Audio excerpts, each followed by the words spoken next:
Okay, yeah, so we're Cultivate London. We've started growing on urban land in Ealing this year. It's the first time I've been to Queen's Park Market. We've started close to home at West Ealing and branching out.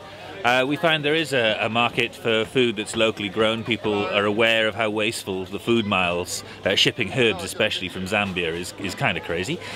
So we find people appreciate the local angle, but they're not going to buy it just because it's charitable or it's local. It's got to be quality as well, and we think that people have got an opening for environmental actions, but it can't sell on that alone. And you train people? We do, yeah. We take 16 to 25-year-olds and we give them a horticultural training. So for 60 hours they work for free essentially, but they get a bit of training from it. We've got apprentices then for the best ones, and the apprentices go to Capel Manor College to complete an NVQ in horticulture.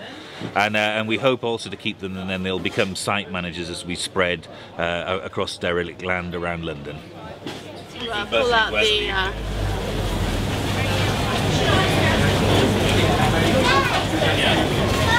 Okay, you can put it back now. Thank you.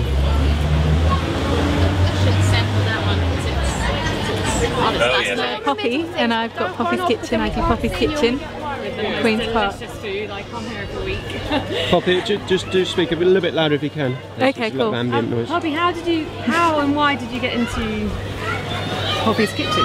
Well, I used to run a chocolate company before, and we got fed up with importing ingredients from the other side of the world and dealing with farmers that really didn't know what we were doing. So I got interested in foraging and local foods, and I was interested in just basically producing stuff that's picked the day before, and yeah, that's it really. Literally like from your own kitchen? Yeah, I mean, I guess I try to think of it as a market kitchen. It's a weekly changing menu, and I just basically use whatever the farmer's got, whatever's fresh and whatever's tasty. So yeah, no, I was just basically interested in local products, and basically just simply doing simple preparations with it, and bringing the best out of farmers' produce. So yeah. And do you think people's attitude, I mean, I see them changing, but do you think people's attitudes are changing? What, with the recession, or with...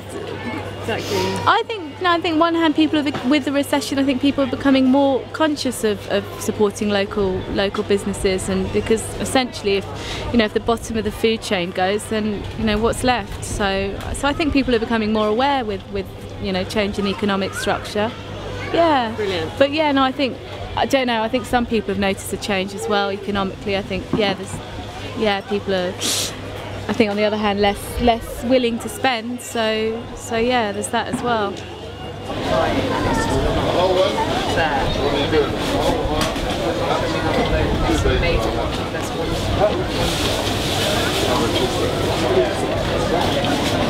What do we have here today? We have got courgettes, yoghurt from Brinkworth Dairy, the courgettes from Eden Farm, fresh dill, sumac, and pearl barley. Yum yum yum. Should we go and pay? David Barker, we're from David and Jane. We're from Norfolk. We come all the way from Norfolk, Norwich, to sell all our produce here.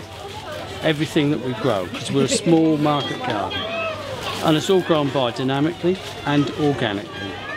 But yeah, we've been coming here for 3 years, but we've been growing organically for 25 years. Wow. Yeah, we've been doing it a long time. We really believe in it. And over the last few years, have you noticed a change in attitude? Well, here in London we have. Yeah. In fact, this is why we have to come all this way. We cannot sell enough of our produce in Norfolk. I think probably people are a little blasé about vegetables and food in Norfolk because it's grown in the fields all around them. And we just couldn't sell enough organic produce in Norfolk. There's not enough demand there. So we came to the big city, and we haven't looked back. It's the best thing we did. We should have done it 25 years ago when we first set out in this business, because There is a huge appreciation in London for organic produce. That's why we come every week. Why do you think that is? Taste or the fact that it's still local? Or the fact that I don't know, I think people in London seem to be more enlightened than people back in Norfolk where we come from. As simple as that. And there's an awful lot of people in London. It's a huge population. There's masses of people here. And that's important for us. And how would the effect of, like... Come on, no more talking. Come on, we've got people waiting. Come on, hurry up. I mean, all this talking. Here we are. Great, thanks very much. Hello. Come on, Ravi. We'll be here forever. Hold on to it, don't drop it.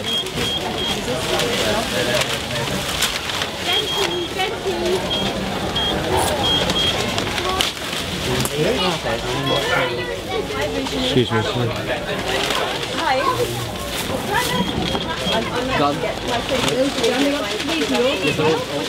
And you just use it like friends like one of these. £3.49. Thank you. We're going to put it on the website. £5. They're not your app. No, they're not, no. The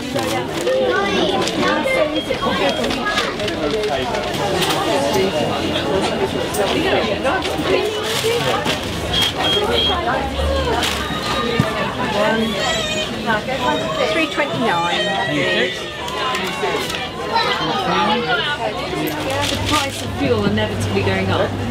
Yeah. How do you see that affecting your business as far as travelling down the route? I don't think it's going to have much effect on us because we sell everything that we produce here in one day. This Sunday on Queen's Park Farmers Market, everything we grow we sell here. So we only have one trip. We used to do a box scheme back home, and so we were travelling all over Norfolk delivering boxes of vegetables. Now, one big hit once a week. We travel down to London, we sell everything, we go back with an empty van. Brilliant. So we're not worried about food costs. It's cheaper than doing a box scheme, in fact, in our own local area. Thank you. Lovely. Thank you. Climate change affected your crops. Yeah, it has. How's it? Yeah. Well, 25 years ago, you could almost plant and sow by the calendar. But you can't anymore because the weather's so unpredictable. The weather's changed enormously. It's not predictable.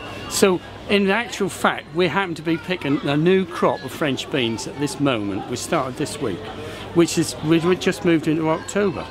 That's incredible. It would have been incredible 25 years ago. But we risk things at all times of the year because we don't know what the weather's going to do.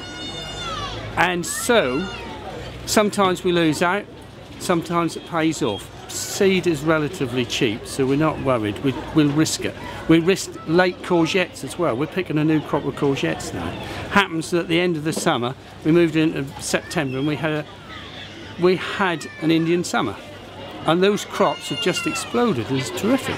But that's how things have changed. We can't plant by the calendar anymore. You just have to take risks, and you have to do it any time of the year. You try things all sorts of times of the year. Generally, the winters are mild. Having said that, we had a hard winter last year, and it did wipe out a lot of our crops. But I don't know, it's difficult. It used to be so easy. You could plan everything, and it went. And in fact, I was talking to the seed company that supply us with seeds.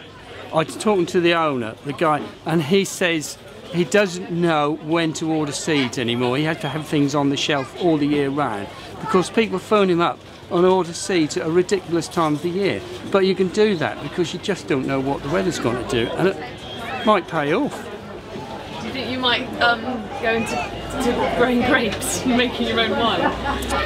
Well, we do grow grapes. We happen to our market garden happens to be a walled kitchen garden, historic site, 4.5 acres of walled gardens, and we grow grapes on the walls of the garden because the walls are a natural sun trap and it's warm. So we grow everything under the sun there.